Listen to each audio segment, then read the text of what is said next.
Okay, so in this section, we went through, and first of all, we talked about the do's and don'ts. You remember those?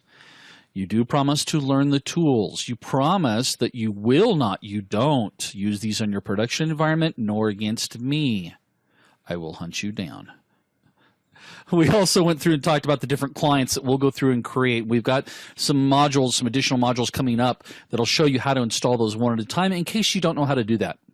We also went through and showed you that the need for us to create a virtualized network so that, again, when we do the attacks and run some of these tools, that we're not doing it against a production environment. It's completely separated. We won't damage anything. Again, you got to be careful. I've been in classes where we were teaching at a particular training center, and I had students that were running the tools on the production side and actually took down, even though they were in a separate VLAN, they were taking down the business side of that learning center. It was really quite not fun.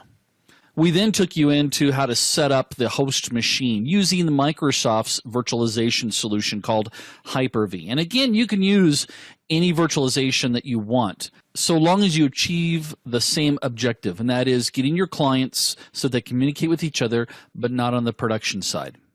Okay, up next, we're going to go through and show you how to install and configure the server client virtual machines so you can use those as targets.